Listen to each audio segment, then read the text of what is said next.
আজকে আমি আপনাদের বানিয়ে দেখাবো ইলিশ মাছের মাথা দিয়ে এই যে কচু, সাথে থাকবো হচ্ছে এই কচুরি লতা চিংড়ি মাছ দিয়ে কচু শাকটা যে কি পরিমাণ মজা হইছে। আসসালামু আলাইকুম, মিমি কিচেন উইথ ব্লেস ফুডে সবাইকে স্বাগতম। তো চলে আসলাম নতুন আইটি রেসিপি নিয়ে। এই যে দেখেন কত সুন্দর কচু। আজকে আমি আপনাদের বানিয়ে দেখাবো ইলিশ মাছের মাথা দিয়ে এই যে কচু, এর জন্য কচু কাটার জন্য আইছি। আর সাথে থাকবো হচ্ছে এই কচুরি লতা চিংড়ি মাছ দেয়া। তো আপনারা পুরো ভিডিওটি দেখতে থাকুন, আশা করি খুব ভালো লাগবে। এলে কচু কাটা নেই না, এটা ধরুন কচু কাটা নেই।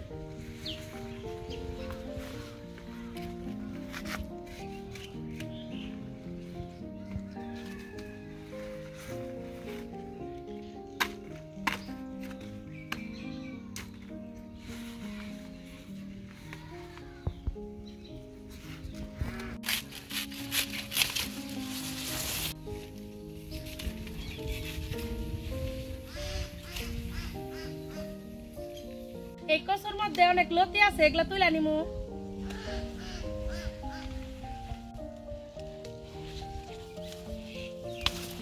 এই যে কত বড় একটা কচুর লতি।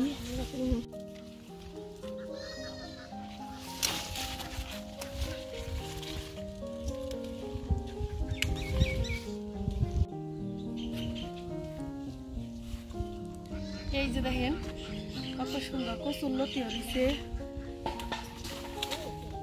কচু লতি সব উঠে আনিছি, এখন বাড়িতে যে রান্না করুন।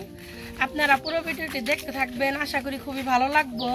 তাহলে দেখা হইতেছে একদম আমার রান্নাঘরে। এই যে সবকিছু গুছিয়ে নিয়ে আসা পড়ছি। এই যে ইলিশ মাছের মাথা, চিংড়ি মাছ, এগুলো সব এখন কাইটা নিমু। নানি তাহলে কচু কাটুন, আমি তাহলে যে মাছটি কাইটা নি।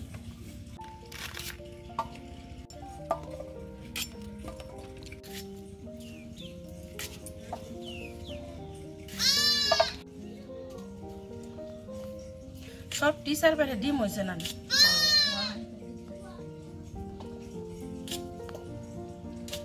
আমাদের গ্রামে আমরা এই চিংড়ি মাছ ইসা মাছ বলি, আপনারা কি বলেন কমেন্টে জানাইন। আর এই ইসা মাছগুলা কিন্তু কিনারি না, এগুলা কিন্তু সব মারা মাছ।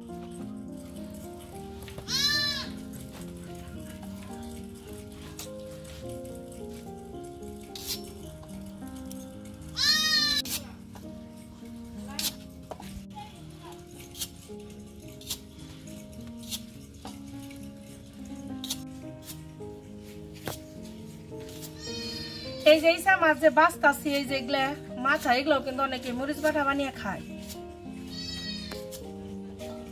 আহেন চাস্তো বোনা খেয়েছে অনেকে, যারা আগেও ভিডিও দেখছেন। এখন আইলো আমাকে বাড়িতে, কিন্তু এখন বইব না ভিডিওর মধ্যে।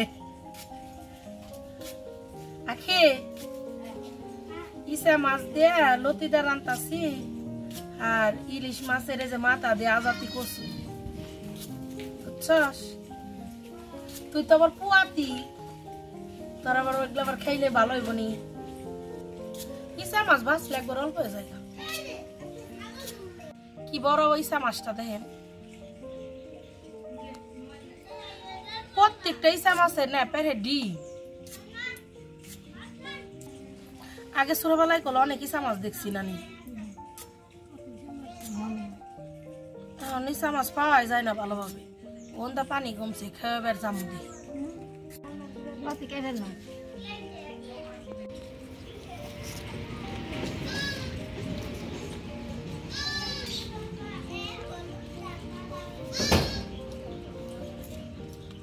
ইলিশ মাছের মাথাটা কাইটা নিমু।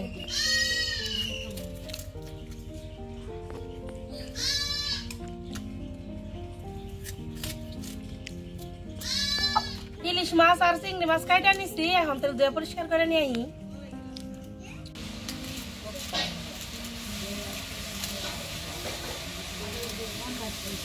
আদা ছিলিয়ে নিব।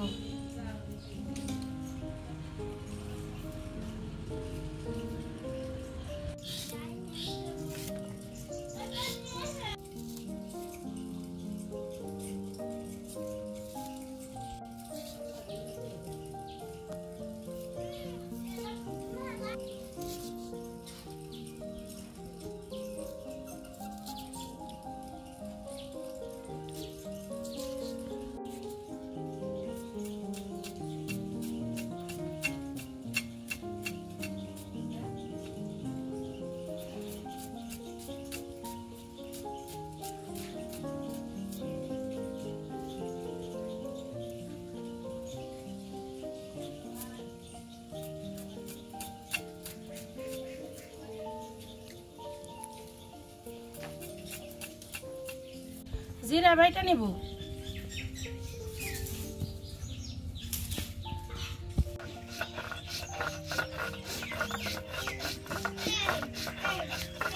মানে কত কটা ভাব দেখালাম জাল ধরে।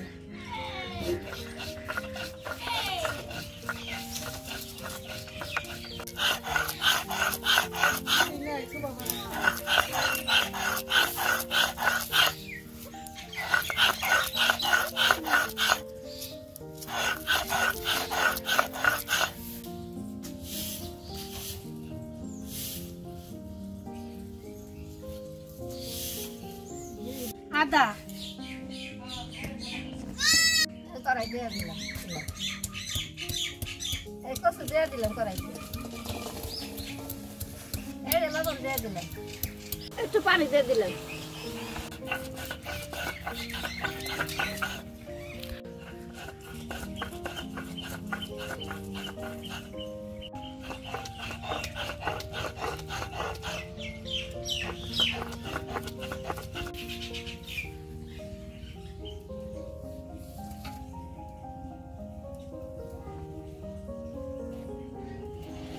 রসুন ছেঁচা নিব।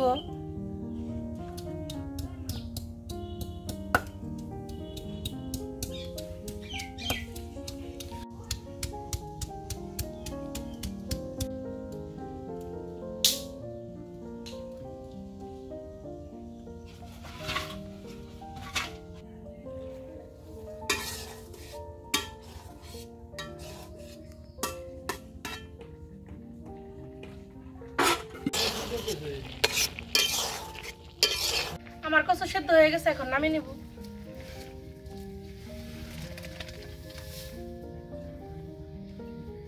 প্রথমে আমি কচুর লতি রান্না করে নিব। তেল, পেঁয়াজ কুচি, কাঁচামরিচ, কাঁচামরিচ ভাজা নিছি, এখন মরিচের গুঁড়া দিয়ে দিব। হলুদের গুঁড়া, ধনিয়ার গুঁড়া। আমি রসুন দেওয়ার কথা ভুলে গেছি, এর জন্য দুঃখিত। আপনারা পেঁয়াজ কাঁচামরিচ যখন ভাজবেন তখন রসুন দিয়ে দিয়েন, কিন্তু এখন আমি রসুন দেখতেছি মশলার উপরে। রসুন, আদা বাটা, জিরা বাটা, লবণ।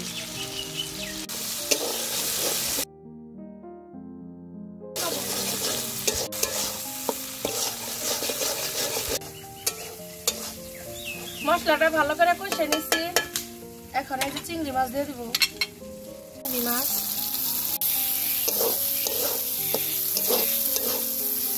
চিংড়ি মাছটা ভালোভাবে কষে নিচ্ছি, এখন এই যে লতি দিয়ে দিব।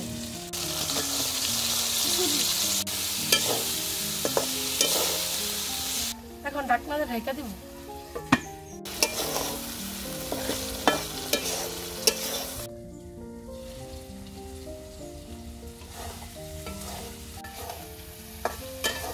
খুব ভালোভাবে কষে নিচ্ছে, এখন সামান্য পরিমাণ পানি দিয়ে দিব।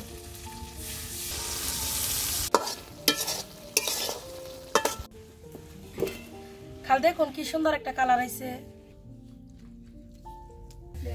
এখন আমি কচু শাক রান্না করে দেবো। কড়াই দিয়ে দেবো তেল,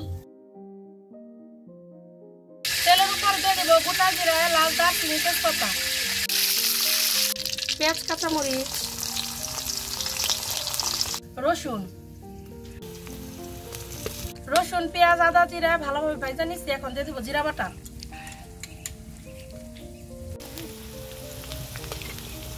আদা বাটা,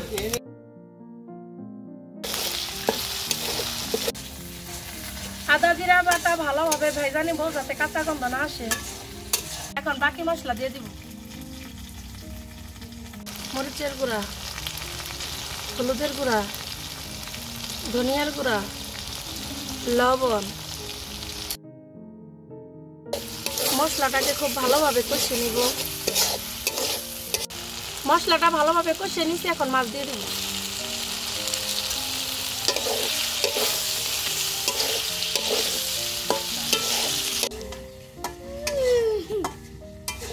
মাছটা খুব ভালোভাবে কষিয়ে নিচ্ছি, এখন এই যে সিদ্ধ করে রাখা কচু দিয়ে দিব।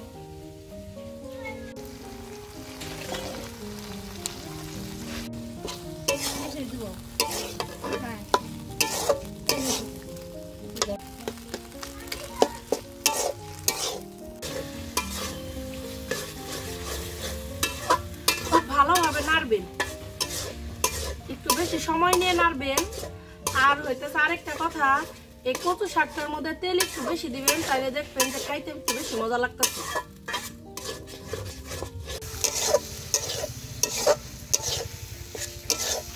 আমার কচু শাক রান্না শেষ, এখন নামিয়ে নিব।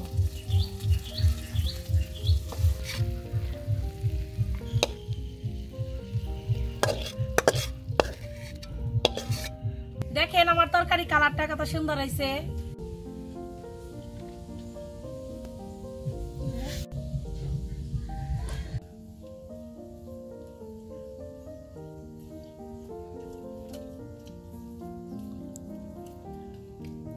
কচু শাকটা যে কি পরিমাণ মজা হয়েছে।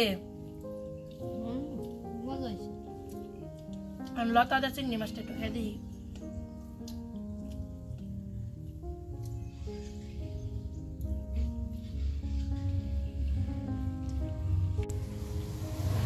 দুইটা তরকারি ভীষণ মজা হয়েছে, আপনারা এইভাবে বাড়িতে রান্না করে দেখেন। আর যারা আমার ফেসবুক পেজ মিমি কিচেন বিডি থেকে দেখতেছেন, অবশ্যই আমার ভিডিও যদি আপনাদের ভালো লেগে থাকে তাহলে লাইক, ফলো এবং কমেন্ট করবেন। আর যারা আমার ইউটিউব চ্যানেল থেকে ভিডিওটি দেখতেছেন তারা সবাই আমার চ্যানেলটিকে সাবস্ক্রাইব করবেন এবং পাশে থাকা বেল আইকনটি ক্লিক করবেন সবার আগে নোটিফিকেশন পেতে। সবাই ভালো থাকবেন, সুস্থ থাকবেন। আল্লাহ হাফিজ।